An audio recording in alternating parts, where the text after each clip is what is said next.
Hello. I just wanted to hear how my voice sounded.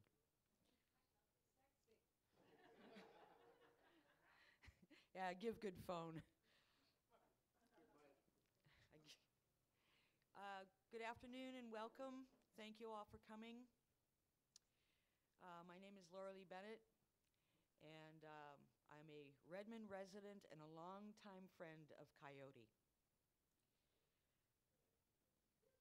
We are here to celebrate the work of David Lloyd Whited, in particular the poems in his new book, Old Man Coyote Goes to Town, published by Nine Muses Books. I would like to thank the publisher, Margaretta Waterman, for her collaborative spirit and her friendship. Unfortunately, she is not with us today, but I'm sure she is in spirit. Without further ado, actually there is one more piece of ado.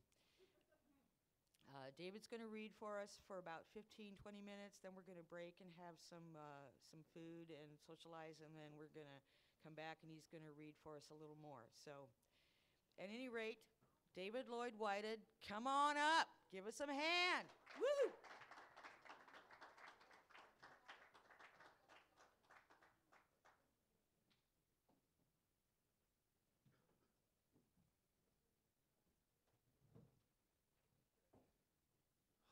Thank you, everybody. It's really good to be here. This is the second time I've been to Redmond, amazingly enough.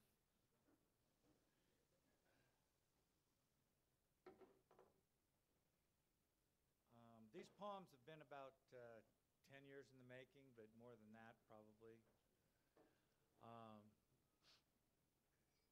I read last Friday in Seattle, and unfortunately, my doctor thought I was having a heart attack, so I had to leave the reading early, and I was under a bit of duress thinking that I might be dying there on stage.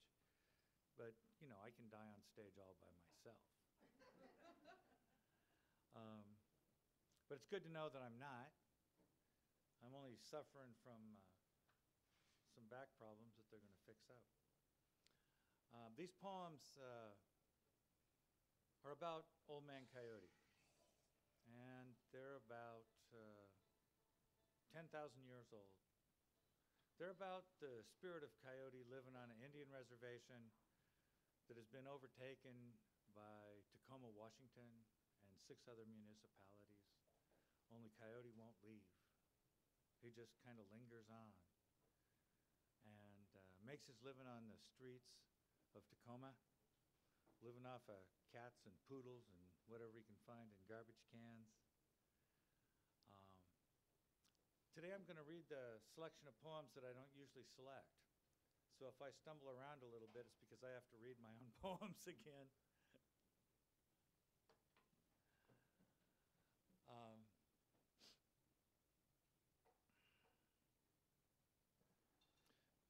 Life is a martial art. Birth is a terminal disease, and breath is your first addiction.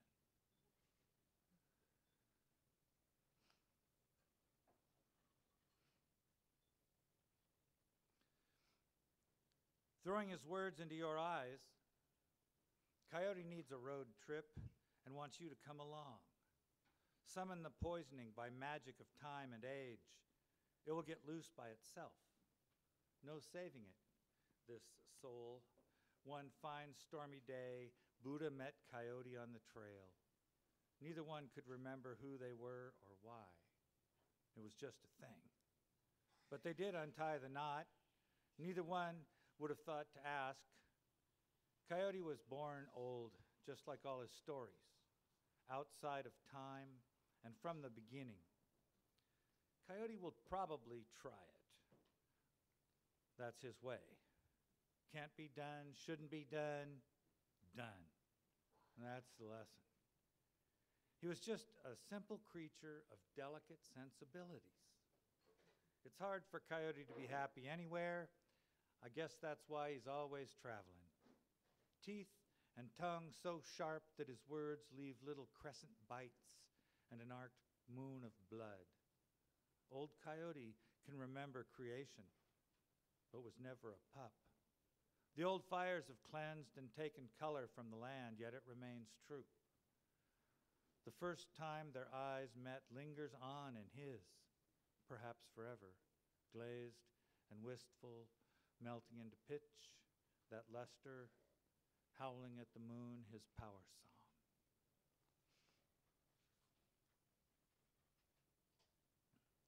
And Chance was a whirlwind in the garden. Even when Coyote trips and falls, stumbles, he seems to glide. So light of body, it's a wonder he leaves tracks at all. He feels the weakness in himself and knows that it has to change. That's Coyote for you. More righteous than fire. It's a myth-making struggle for control, sans influence, but with sweet, practiced manners. Without a doubt, Coyote's lesson, what makes your life worse won't kill you. And that's the goddamn trick of it all. Most mistakes won't let you die. This is maybe how the stories should begin. There are several things that Coyote cannot not do. And they have learned these things. The hunter's one real thing, with furballs, bells, and sirens. When the sirens sound rise and raise their ringing alarm, he can't resist, and howls and sings back. He can't not.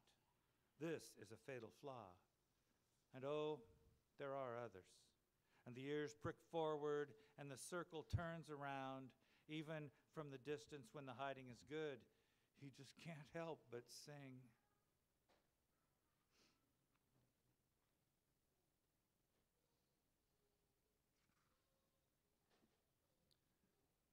The rains come, and there they are, a salmon quartet singing in the street.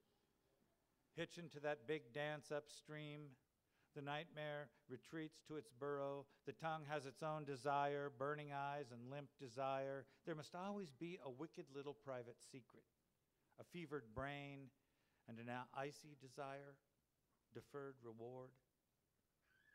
Old Coyote, he's got money in the bank. Thunder fills the frowning gray sky, and the birds fell dazzled to the ground down. Oh, forever she was wrong. Put out the stars.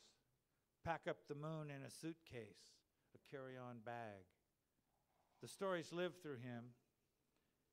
He has been lived by these old words. It has changed him, and the language too has changed. The eagle's shadow passes, and the breath rushes in.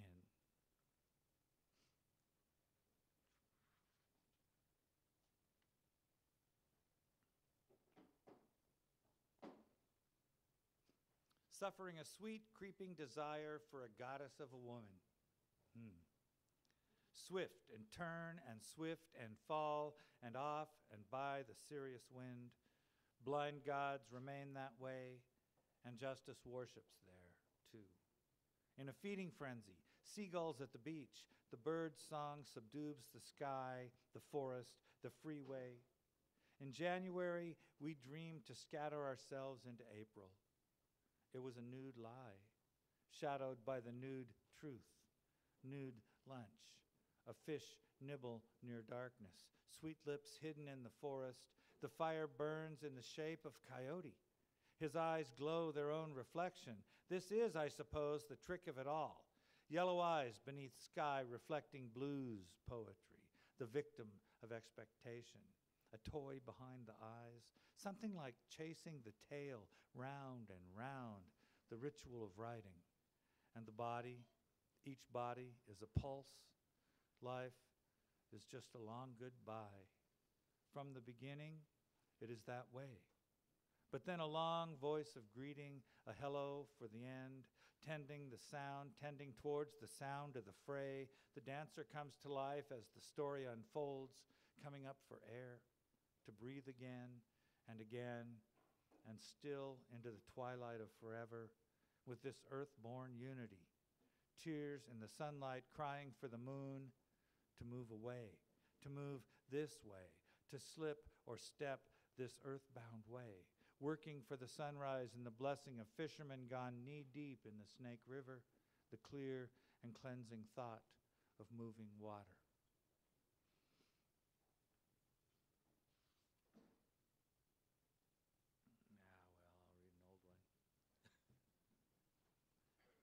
Mrs. Coyote must be authentic at all times. At least all of her furs are real. Ratty old mothballed, coyote itchy skin, coyote ugly, always just woke up. In church, Coyote hears the word, not to be confused with truth or something that will surely happen. At the big white downtown church, Coyote slinks into his pew, sort of a supernatural walk. And when they pass the plate, when that collection plate comes by, he sticks in his paw and pulls out a bill or two. Out comes a draw. He considers it a gift, a kind of potlatch loan for his endurance of the word. When he sees all that money, his tail fluffs up. All those green frog skins make his eyes remember the birds, and his eyes glitter silver and green gold. His palms sweat amid all of those good intentions and Christian charity. Mrs. Coyote is a long-suffering soul and patient beyond any reckoning. Yes, she's heard all the stories, but has never been able to bring herself to believe. She's probably in deep denial, but she cries a lot at night and hopes that her pups will never hear those awful rumors. She harbors great compassion and prefers not to discuss her husband's convictions, at least not his latest ones.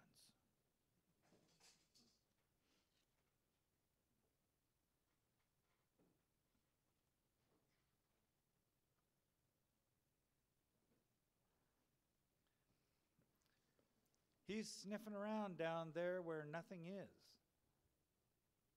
Bomb-sniffing dogs tracking those plastic ladies over the ferries bound and tied for travel up in bubble wrap. Over the winded sound, sniffing for pork chops because they always might be there. Just a hinted glint of plastic brings Coyote down out of the bush to sniff around for something wicked or naked or multicultural. Tail bushed out and sniffing for plastic. If there was a butt there, then that's where he'd be, sniffing. He'd think more about those plastic ladies, but they're so damn transparent.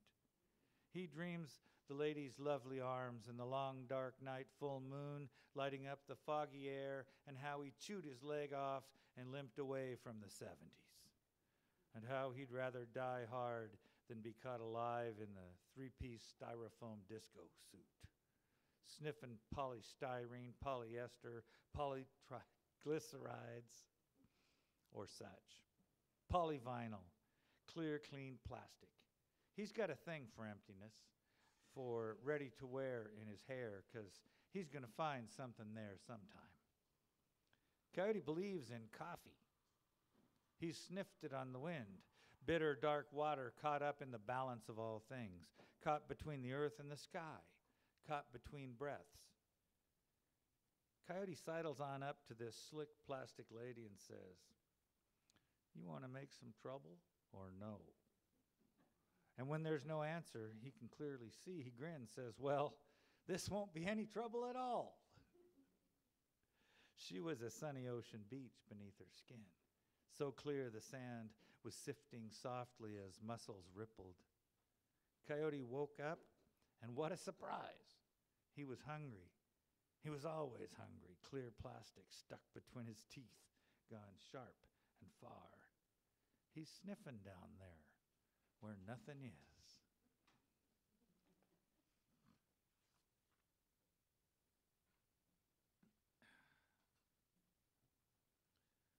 Coyote Scat. On becoming a mythic figure and not going to meetings. Coyote has a long pointed nose, exceptionally long, too long, some folks say, and he just keeps poking it everywhere, into everybody else's business, into everything, but oh, he gets all the sunshine and all the rain.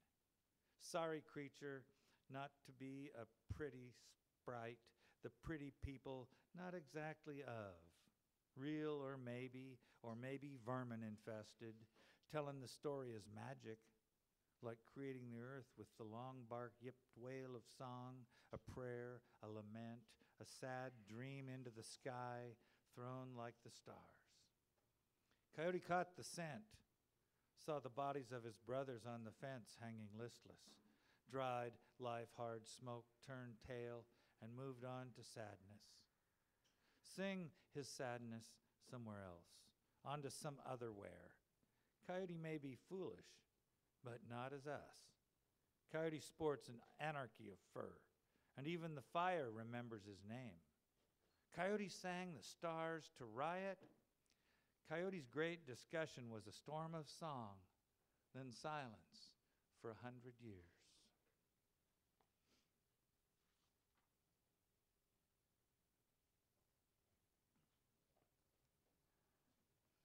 Civilization had to got to control the coyote population as an alleged menace. Insatiable glutton, unquenchable, gross lecher, unapologetic thief, inveterate liar, outlaw, and prankster, to connect what had not been connected, to reflect the image like Stillwater blue, sorry-looking slinker, coyote, a genuine expression of sorry. A furtive-looking beast always in the middle of saying goodbye and slipping over the hill, around the bend, into the brush, and melting away. Coyote always wants something he thinks he needs. Unrepentant, chronic, confirmed, hardened, ingrained, incurable, incorrigible, seasoned, unapologetic, impenitent, unreformed, entrenched, habitual, mildly afflicted bungler, dupe, fool, and still alive, survivor. The coyote of biology, thief and survivor. Yeah, why kill anything new when he can sneak off with some of this? With some of this.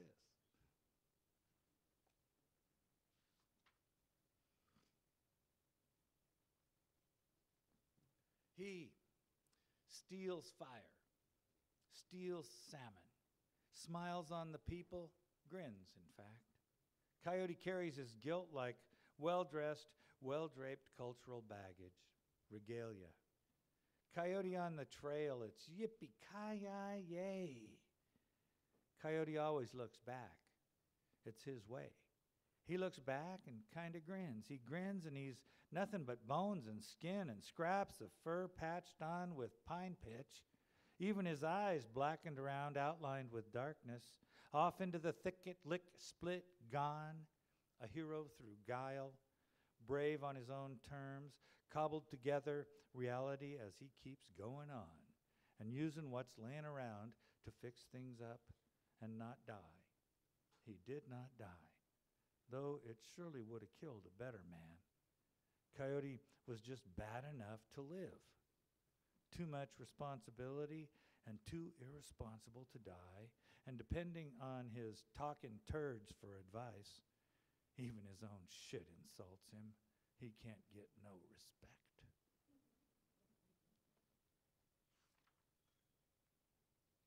Excuse me. I'm having too good a time up here.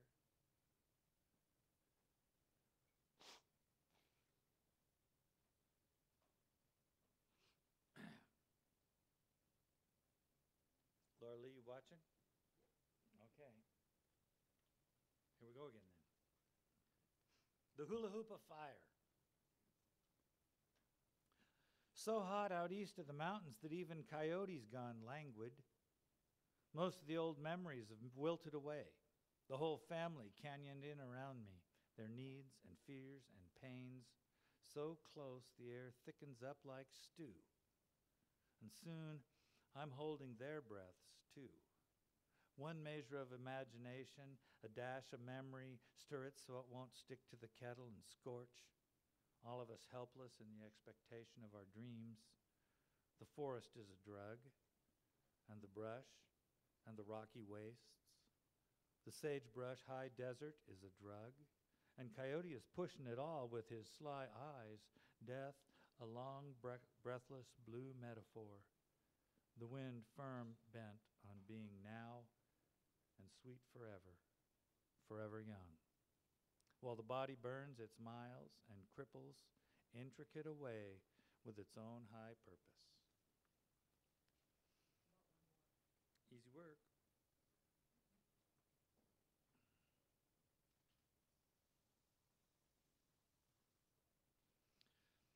It's pretty easy to get lost out there if you forget where you are. Fit for the twilight, we disappear. Coyote's out and about, looking out for citizens and ducking into the brush, running his zigzag way, his ceremonies not quite as ancient as the morning. Nose to the wind, lift a leg, trot on, turn a circle in the grass among the ferns, rituals enough and old from before. It might be worship, every day, each day, endless breathing Sundays of bone on bone, flesh on flesh, breath on breath. Coyote shook the blanket of lights, and there were stars. Work binds the days, but it's not the changer.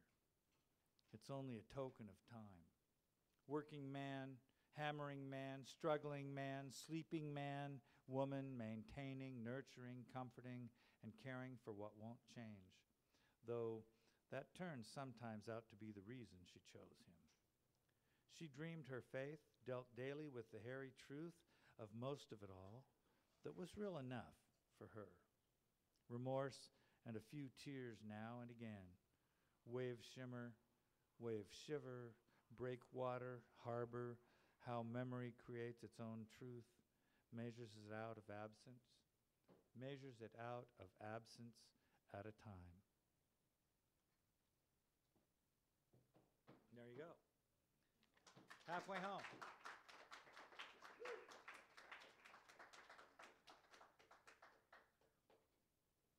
Well, it's good to feel like a human being again.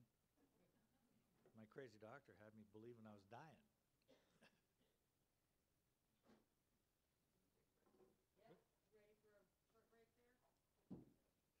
I'm ready for a short break.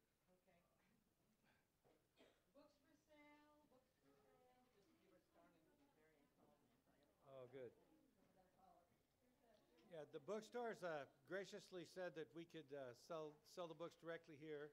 My agent is over here with a cane getting ready to hit me. They're $15 from us, $20 from the bookstore, so you get a deal today. Okay, cool.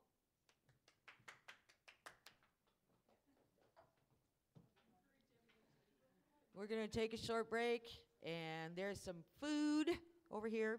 Feel free to help yourselves. Talk to you very soon.